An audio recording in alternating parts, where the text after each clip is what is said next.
السلام عليكم ورحمة الله وبركاته. يا رب تكونوا بخير. إن شاء الله هنعمل مع بعض النهاردة كيكة الجزر. زي ما انتوا شايفين شكلها جميل جدا وطعمها بيبقى أجمل. شايفين شكلها من جوه عامل ازاي، ولونها وريحتها تحفة، وإن شاء الله هتعجبكم. ما تنسوش تشتركوا في القناة وتعملوا لي لايك، ويلا بينا نشوف الطريقة.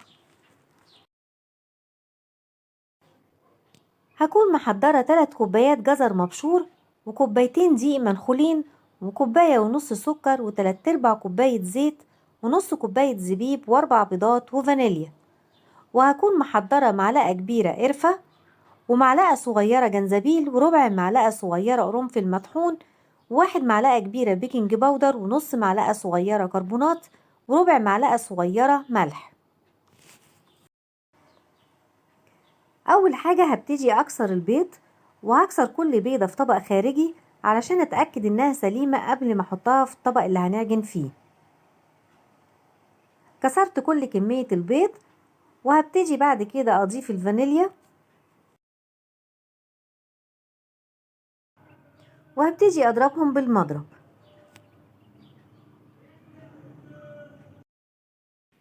بعد كده هبتدي اضيف السكر. هنزل بالكوباية ونص سكر،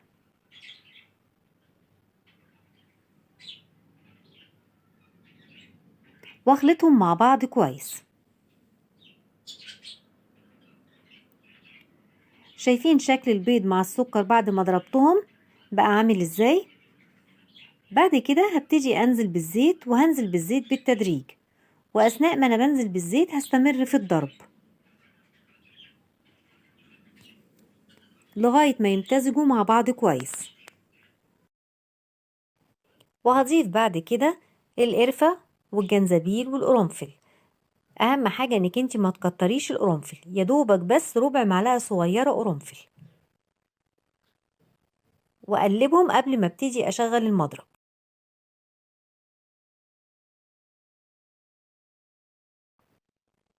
بعد كده هبتدي اضيف الدقيق، بس مش هضيف كل كمية الدقيق مرة واحدة. هنزل الاول بكوباية الدقيق الاولانية، وهقلب الدقيق مع المكونات الباقية قبل ما اشغل المضرب. بعد كده ابتدي اضرب بالمضرب لغاية ما الدقيق يختفي مع الخليط. وقبل ما اضيف كوباية الدقيق التانية هبتدي اجهز الزبيب. الزبيب مش هينفع اضيفه في العجين مرة واحدة كده. لو حطيته في قلب العجين ودخلته في الفرن هينزل تحت في قاع الصينية وهيتحرق. علشان كده هبتدي اضيف الزبيب في قلب الكيس، وهحط عليه معلقتين كبار من الدقيق. بالطريقة ديت همنع ان الزبيب ينزل في قاع الصينية اثناء ما هو بيستوي في الفرن. وابتدي اهزه بالطريقة اللي انتوا شايفينها لغاية ما الدقيق يختلط بالزبيب كله. كده تمام، كده خلاص الزبيب كله اختلط بالدقيق. هخليه على جنب شوية، وبعد كده ابتدي اضيف بقية الدقيق. دي كوباية الدقيق التانية، وهضيف ليها معلقة كبيرة البيكنج باودر، ونص معلقة صغيرة كربونات، وربع معلقة صغيرة ملح، وابتدي اقلب الخليط بالمعلقة. كوباية الدقيق الأولانية ضربتها بالمضرب لأن ما كانش فيها خميرة الحلويات اللي هي البيكنج باودر، لكن بما ان كوباية الدقيق التانية فيها البيكنج باودر فأنا مش هستخدم المضرب. يفضل انك انت تستخدمي المعلقة وتقلبي بيها. بعد كده هبتدي أضيف الجزر. شايفين الجزر شكله جميل ازاي؟ لو لاحظتوا ان انا ما ضفتش اي سوائل للكيك، اكتفيت بالسوائل اللي هتنزل من الجزر اثناء التسوية في الفرن.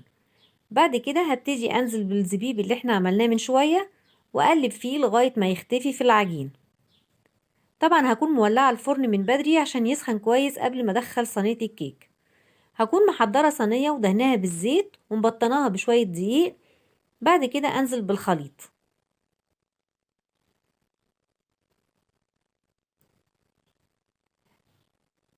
وهسويه على درجة حرارة متوسطة.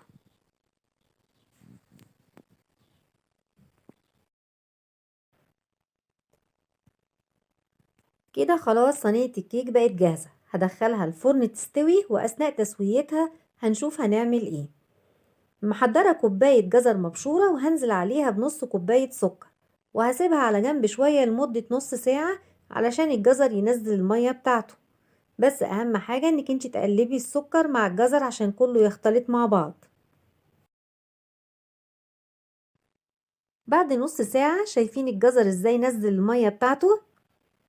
كده خلاص تمام بقى جاهز. هبتدي انزل بيه في الطاسة واعصر عليه نص ليمونة،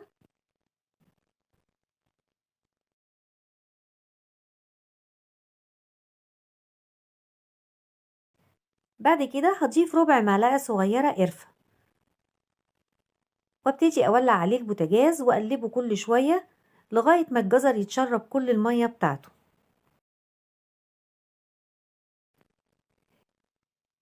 كده خلاص الجزر شرب كل المية بتاعته. هبتدي اطفي عليه البوتاجاز وهسيبه يبرد. الكيكة استوت، وعلشان اتأكد ان الكيكة استوت هحط فيها عصاية الشوي. لو طلعت من غير عجين تبقى كده تمام استوت.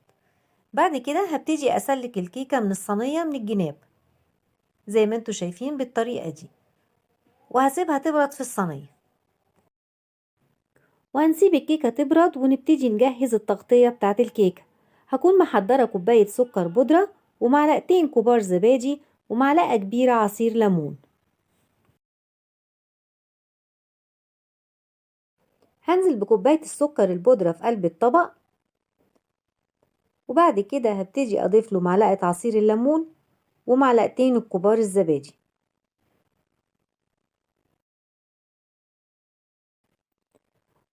وهبتدي بعد كده اقلبهم كلهم مع بعض لغاية ما السكر كله يختلط مع الزبادي وعصير الليمون. شفتوا شكله بقى عامل ازاي؟ بعد ما اندمج بقى شكله سايل وبقت التغطية جاهزة معايا. بعد ما الكيكة بردت هقلبها في طبق التقديم. شايفين الكيكة ازاي نزلت معايا بسهولة علشان سلكتها من الصينية وهي سخنة. بعد كده هبتدي اوزع التغطية عليها. التغطية اللي احنا عملناها بتديها طعم جميل وشكل جميل.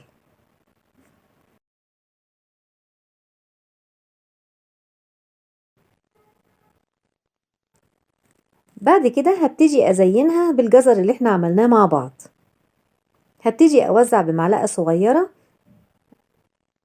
اشكلها كده بشكل مدور وجميل، وابتدي اوزع على الكيك.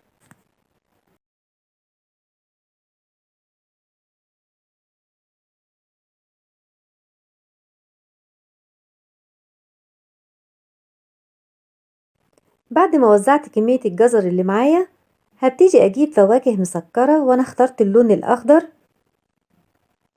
وابتديت اوزعه فوق من الجزر، بيديها شكل جميل جدا.